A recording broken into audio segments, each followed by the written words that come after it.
सहज ही अपनी ओर हम चले वतन की ओर।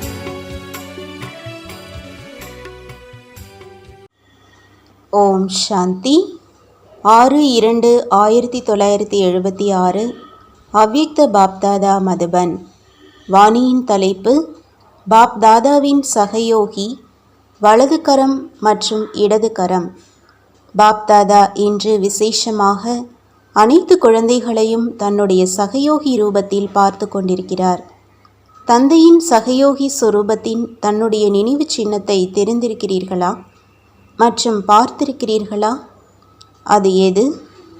சகயோகி சொரூபமானது புஜங்களின் ரூபத்தில் காண்பிக்கப்பட்டிருக்கிறது.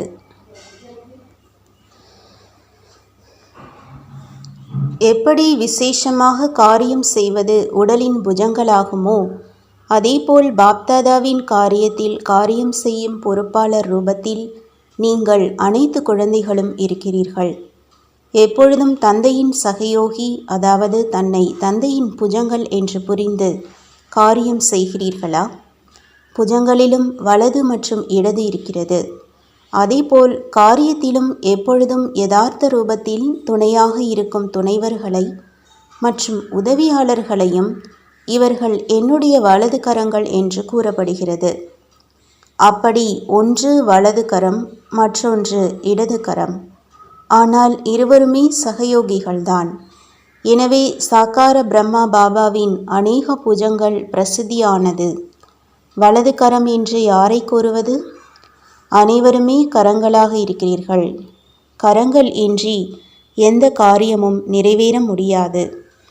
எனவே இந்த சாக்கார உலகத்திலும் இந்த காரியத்தில் விரல் கொடுங்கள் அல்லது இந்த காரியத்தில் உதவிக்கரம் நீட்டுங்கள் என்ற ஒரு பழமொழியும் இருக்கிறது.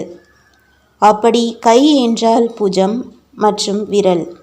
இது சகயோகத்தின் அடையாளமாகும்.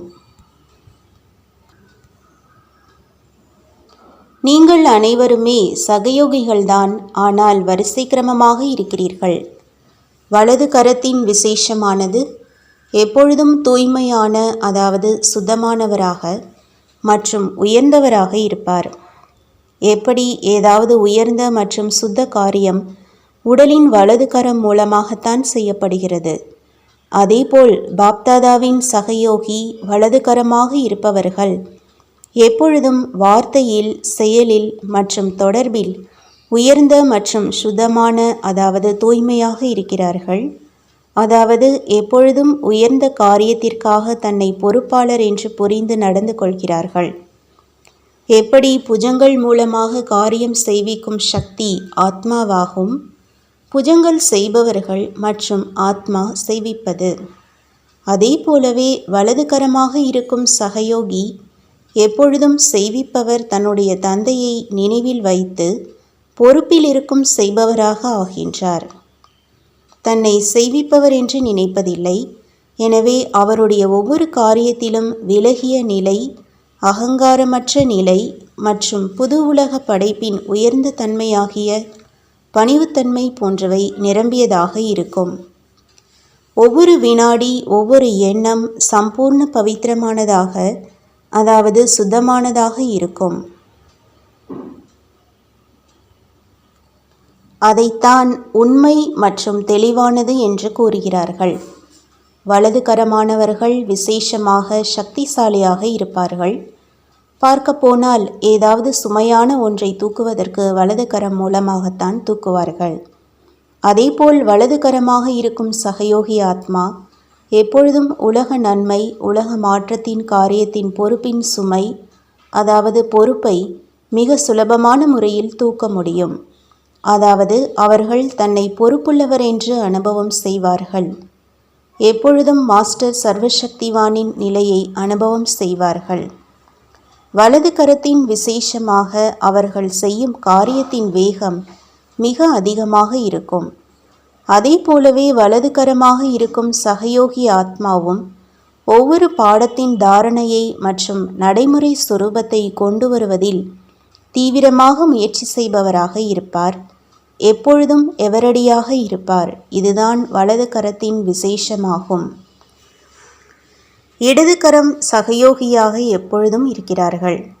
ஆனால் தூய்மையின் கூடவே தூய்மையின்மை, அதாவது எண்ணம், சொல் மற்றும் செயலில் சில நேரம் அதாவது அசுத்தமும் இருந்துவிடுகிறது. அதாவது முழுமையான தூய்மையானவர் இல்லை. முயற்சி செய்யும் வேகத்திலும் தீவிரத்தன்மை குறைவாக இருக்கும். செய்வார்கள், யோசிப்பார்கள். இடது என்றால் தாமதமாக செய்வார்கள். உடன் இருப்பார்கள், காரியம் செய்வார்கள். ஆனால் முழுமையான பொறுப்பை எடுப்பதற்கு தைரியம் வைக்க மாட்டார்கள். எப்பொழுதும் உற்சாகம், தைரியம் வைப்பார்கள். ஆனால் ஆதாரமற்றவர்களாக இருக்க மாட்டார்கள். அவர்களுடைய நிலை வெகு காலம் வக்கீலினுடையதாக இருக்கும். சட்டத்தை அதிகமாக யோசிப்பார்கள். ஆனால் லாபத்தை குறைவாக அடைவார்கள். தனக்குத்தானே நீதிபதியாக ஆக முடியாது.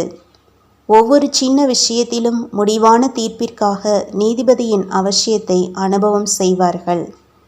வலதுகரமாக இருப்பவர்கள் சட்டப்படி நடப்பவர்களாக இருப்பார்கள். நீதிபதியாகவும் இருப்பார்கள். ஆனால் வக்கீலாக இருக்க மாட்டார்கள். இப்பொழுது நான் வலது கரமா அல்லது இடது கரமா என்று தன்னைத்தானே சோதனை செய்யுங்கள். வக்கீலாக இருக்கிறேனா அல்லது சட்டப்படி நடப்பவனாக இருக்கிறேனா என்று சோதனை செய்யுங்கள். பாப்தாதாவிற்கோ இருவருமே சகயோகிகள்தான். எப்பொழுதும் தன்னை சகயோகி என்று நினைப்பதினால் சகஜயோகி ஆகிவிடுகிறார்கள். செய்விப்பவர் பாப்தாதாவின் கருவியாக தன்னை செய்பவர் என்று புரிந்து நடந்து கொண்டால் எப்பொழுதும் கவலையற்றவராக மற்றும் மகிழ்ச்சி நிறைந்தவராக இருப்பார்கள். அப்படி இன்று பாப்தாதா தன்னுடைய சகயோகி புஜங்களை பார்த்து கொண்டிருக்கிறார். அனைவருமே புஜங்கள்தான் இல்லையா?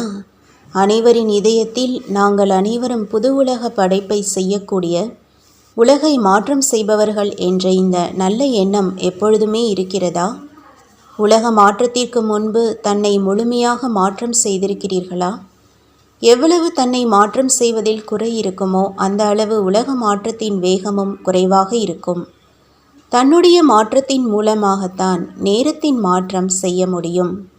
தன்னை பார்த்தீர்கள் என்றால் தானாகவே நேரத்தை தெரிந்து கொள்ள முடியும். மாற்றம் செய்வதின் நேரத்தின் கடிகாரம் நீங்களாவீர்கள். அப்படி தன்னுடைய கடிகாரத்தில் நேரத்தை பாருங்கள். முழு உலகத்தின் அதாவது அனைத்து ஆத்மாக்களின் கவனம் இப்பொழுது இன்னும் எவ்வளவு நேரம் இருக்கிறது என்று பொறுப்பாளராகி இருக்கும் நேரத்தின் கடிகாரமாகிய உங்கள் மேல் இருக்கிறது. எனவே இந்த பழைய உலகத்தின் நேரத்தை முடிவு செய்வதற்கு பொறுப்பாளராக தன்னை நினைத்து கொண்டே தன்னை முழுமையானவராக ஆக்குங்கள். புரிந்ததா? நல்லது.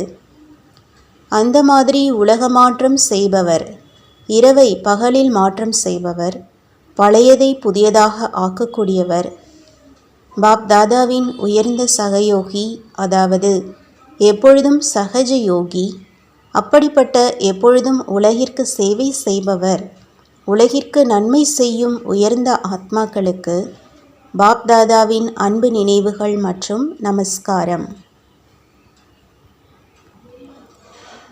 டீச்சர்கள் சகோதரிகளுடன் கனெக்ஷன் மற்றும் கரெக்ஷனின் சமநிலை மூலம் அதிசயம். டீச்சர்களுக்கு விசேஷமாக 2 விஷயங்களின் கவனம் வைக்க வேண்டும். அந்த 2 விஷயங்கள் எவை? மதுபனுடன், தந்தையுடன் மற்றும் தெய்வீக பரிவாரத்துடன் மரியாதைபூர்வமான கனெக்ஷன், அதாவது தொடர்பு இருக்க வேண்டும். மரியாதைபூர்வமான கனெக்ஷன் என்றால் என்னென்ன எண்ணங்கள் மற்றும் காரியங்கள் செய்கிறீர்களோ அதை ஒவ்வொரு நேரமும் கரெக்ஷன் செய்வதின் பயிற்சி உடையவராக இருக்க வேண்டும். 2 விஷயங்கள், ஒன்று சரியான கனெக்ஷன் மற்றும் இன்னொன்று ஒவ்வொரு நேரமும் தன்னுடைய ஒவ்வொரு கரெக்ஷன் செய்வதிலும் கவனம். ஒருவேளை 2 விஷயங்களிலும் ஏதாவது ஒரு விஷயத்தின் குறை இருந்தாலும் வெற்றி அடைபவராக ஆக முடியாது. கரெக்ஷன் செய்வதற்காக எப்பொழுதும் சாட்சியாக இருக்கும் நிலை தேவையாக இருக்கிறது. ஒருவேளை சாட்சியாக இருந்து கரெக்ஷன் செய்யவில்லை என்றால் யதார்த்த கனெக்ஷன் வைக்க முடியாது. எனவே ஒவ்வொரு விஷயத்தில் ஒவ்வொரு நேரமும் கரெக்ஷன் செய்கிறேனா என்று இதை சோதனை செய்யுங்கள். ஒன்று புத்தியின் கரெக்ஷன், அதைத்தான் நினைவின் யாத்திரை என்று கூறுகிறீர்கள். 2வது ஸ்தூல காரியத்தில் வந்து கொண்டும் சாக்கார பரிவாரம் மற்றும் சாக்கார சம்பந்தத்தின் கனெக்ஷனில் வருவது 2 கனெக்ஷனும் சரியாக இருக்க வேண்டும். சாக்காரத்தில் கனெக்ஷனில் வருவதில் மரியாதை பூர்வமாக இருக்க வேண்டும். ஒருவேளை ஆன்மீக பரிவாரத்தின் கனெக்ஷன் ஆன்மீகத்திற்கு பதிலாக ஒருவேளை தேக அபிமானத்தின் கனெக்ஷன் இருக்கிறது என்றால் அதுவும் யதார்த்த கனெக்ஷனாக ஆகவில்லை. யார் கரெக்ஷன் மற்றும் கனெக்ஷன் செய்ய தெரிந்திருக்கிறாரோ அவர் எப்பொழுதும் ஆன்மீக போதையில் இருப்பார். அவருக்கு விலகி இருக்கும் நிலை மற்றும் அன்பாக இருக்கும் நிலையின் சமநிலை இருக்கும். பாருங்கள், எப்படி சமநிலையின் விளையாட்டை காண்பிப்பதற்காக சம்பாதிப்பதற்கான சாதனம் எவ்வளவு உருவாக்கி இருக்கிறார்கள். அதுதான் சர்க்கஸ். சமநிலையை அதிசய ரூபத்தில் காண்பிக்கிறார்கள் என்றால் இங்கேயும் ஒருவேளை சமநிலை இருக்கிறது என்றால் அதிசயமும் ஏற்படும் மற்றும் சம்பாத்தியமும் ஏற்படும்.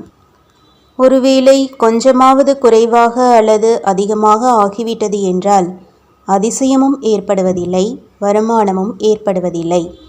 எப்படி ஏதாவது உணவு பலகாரம் செய்கிறார்கள், ஒருவேளை அதில் அனைத்து பொருட்களின் சமநிலை இல்லை என்றால் எவ்வளவுதான் நல்ல பொருளாக இருந்தாலும் அதில் சுவை இருக்காது. அப்படி தன்னுடைய வாழ்க்கையையும் உயர்ந்ததாக மற்றும் வெற்றிகரமாக ஆக்குவதற்காக சமநிலை வையுங்கள். இன்னொரு விஷயம், எப்படி பிரச்சனையோ எப்படி நேரமோ அப்படி தன்னுடைய சக்திசாலியான நிலையை உருவாக்க முடிய வேண்டியதிருக்கும். ஒருவேளை சூழ்நிலை எதிர்க்கக்கூடியதாக இருக்கிறது என்றால் எதிர்கொள்ளும் சக்தியின் சொரூபமாக ஆகிவிடுங்கள். ஒருவேளை சூழ்நிலை சகித்து கொள்வதற்கானதாக இருக்கிறது என்றால் சகித்து கொள்ளும் சக்தியின் சொரூபமாக ஆகிவிடுங்கள். மாதிரியான பயிற்சி இருக்க வேண்டும். டீச்சர்கள் என்றாலே சமநிலை, எப்படி நேரமோ அப்படி சொரூபத்தை தாரணை செய்வதற்கான சக்தி இருக்கட்டும். அன்பிற்கு பதிலாக ஒருவேளை சக்தியை தாரணை செய்கிறீர்கள் மற்றும் சக்திக்கு பதிலாக ஒருவேளை அன்பை தாரணை செய்கிறீர்கள் என்றால் இதை என்னவென்று கூறுவது? அதாவது எப்படி நேரமோ அப்படி சொரூபத்தை தாரணை செய்யும் சக்தி இல்லை. எனவே சேவையின் ரிசல்ட்டும் கிடைப்பதில்லை, மேலும் வெற்றியும் அடைவதில்லை. ஒருவேளை நம்பர் 1 டீச்சராக வேண்டும் என்றால் எந்த ஒரு தாரணையையும் முதலில் தாங்கள் செய்யுங்கள், பின்பு மற்றவர்களுக்கு கூறுங்கள்.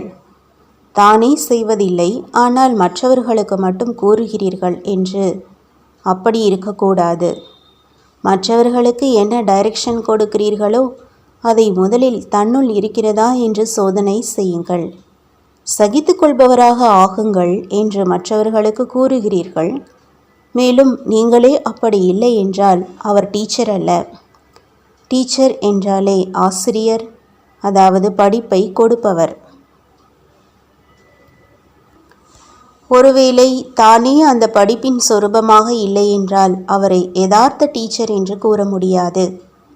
ஆசிரியர் என்றால் கல்வி சொரூபம் மற்றும் சமநிலை வைப்பவர் என்ற இந்த ஸ்லோகனை எப்பொழுதும் நினைவில் வைத்துக் கொள்ளுங்கள். இப்பொழுது தரமுள்ள டீச்சராக வேண்டும். அதிக அளவின் மேல் உங்களுடைய பார்வை செல்ல வேண்டாம். தரமுள்ளவர்தான் அனைவரின் நன்மைக்கு பொறுப்பானவர் ஆக முடியும். எனவே இப்பொழுது டீச்சரின் எண்ணிக்கையை அதிகரிக்க வேண்டியதில்லை, ஆனால் தரத்தை அதிகரிக்க வேண்டும். புரிந்ததா? வரதானம்: அன்பின் கடலில் மூழ்கி என்னுடையது என்பதின் அழுக்கை அகற்றக்கூடிய தூய்மையான ஆத்மா ஆகுங்கள். யார் எப்பொழுதும் அன்பின் கடலில் மூழ்கி இருக்கிறாரோ அவருக்கு உலகத்தின் எந்த ஒரு விஷயத்தின் உணர்வு இருப்பதில்லை. அன்பில் மூழ்கியிருப்பதின் காரணத்தினால் அவர்கள் அனைத்து விஷயத்திலிருந்தும் சுலபமாகவே விலகி விடுகிறார்கள். இவரோ தன்னையே மறந்திருக்கிறார் என்று பக்தர்களுக்காக கூறுகிறார்கள். ஆனால் குழந்தைகள் எப்பொழுதும் அன்பில் மூழ்கி போயிருக்கிறார்கள். அவர்களுக்கு உலகின் நினைவு இருப்பதில்லை. என்னுடையது என்னுடையது என்ற அனைத்தும் முடிந்து விடுகிறது. அநேக என்னுடையது என்பது அழுக்காக்கி விடுகிறது. என்னுடையவர் ஒரு தந்தை என்றால் அழுக்கு முடிவடைந்து விடுகிறது. மேலும் ஆத்மா தூய்மையாகி விடுகிறது. ஸ்லோகன்: புத்தியில் ஞான ரத்தினங்களை கிரகிப்பது மற்றும் கிரகிக்க வைப்பதுதான் புனிதமான அன்னப்பறவை ஆவதாகும். நல்லது. ஓம் சாந்தி. तो बच्चों को तो सर्विस करनी है. जो बाबा कहते हैं सबको ये बताओ कि देखो तुम्हारा एम एंड ऑब्जेक्ट ये है. एक गीता है बगैर ये राजयोग है ना बच्चे. कैसे है राजयोग? बिल्कुल सहज है कि बाप को याद करो तो ये वैसा मिलेगा तुमको. ओम शांति.